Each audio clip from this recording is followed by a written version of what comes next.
Pero te gusta. Bien, muy bien. Juan Manuel Telechea es economista y columnista aquí, lo habitual de este programa. También lo podés leer en Cenital. ¿Cómo anda, Juan Manuel? ¿Cómo estás, María? ¿Todo bien? Bien, ¿la Messi? ¿Necesitaste ya estar en el jardín? Sí, hoy Zafena me tocó, así que estuve en casa. Pero todos contentos, ¿no? Arrancamos el jardín, contentas ellas, contentos nosotros. Perfecto, claro, las vacaciones de invierno las tuvieron, un año y medio tienen ya. Casi. 1 año y 5 meses. Ella contenta, ustedes felices. Felices, ¿sabes cómo te ordena la casa? La mandan a la guardería turno doble a las Messi.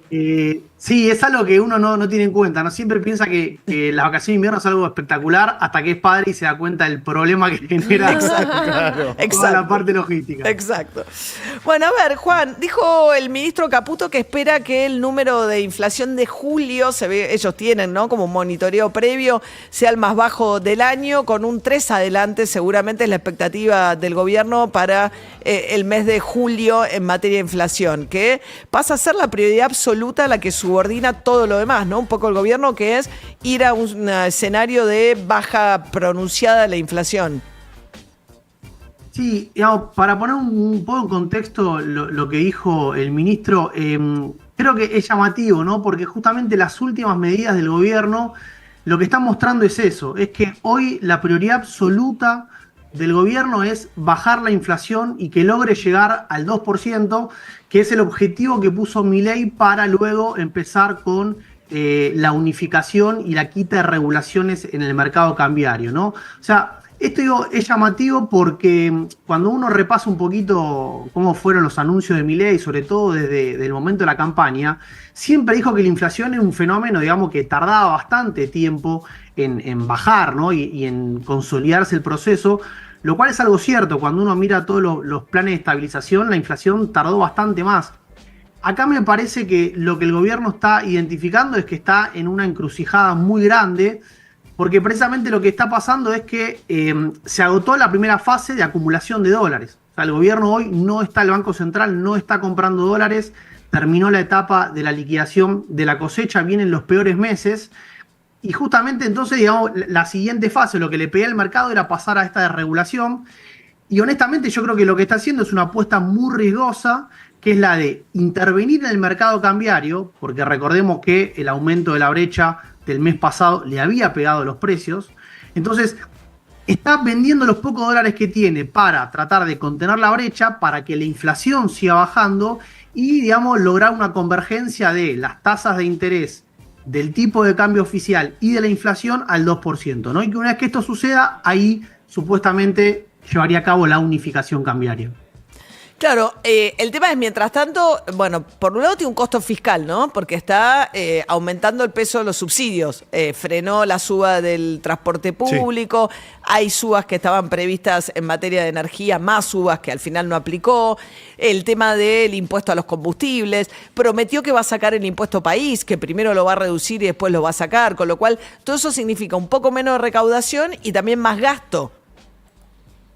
Sí, y recordemos además que el anuncio de la fase 2, que lo que básicamente significó fue el traspaso de la deuda del Banco Central al Tesoro, también le mete presión porque eso van a ser más pagos de intereses, con lo cual requiere más ajuste.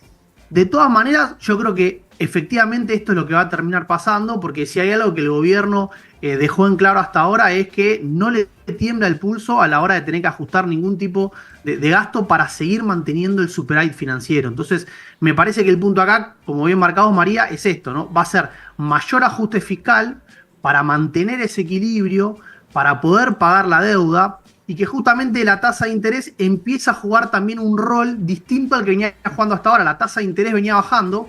Ahora, como el tipo de cambio está aumentando, lo que se está buscando es que la tasa de interés se incremente para que eso también le ponga un freno al aumento del dólar financiero, que igual recordemos que en los últimos días las medidas fueron efectivas porque se redujo de manera significativa la brecha cambiaria. Y entonces eso también es lo que le permitió llegar al gobierno con un dato de inflación para julio que, como decíamos al principio, seguramente sea el más bajo y que arranque con un 3. Claro, con el dólar, ¿no? Los dólares financieros por debajo de los 1.300 pesos y el dólar blue por debajo de los 1.400. Parecía que se iba todo más cerca de los 1.500 en un momento, aumentaba la brecha y eso, digamos, liquidando parte de los dólares que le dan los exportadores al central, ¿no? Y además el gobierno interviniendo en el mercado cambiario logró bajar un poco esa cotización y de esa manera sacarle la presión que eso le metía al dólar, a la inflación, ¿no?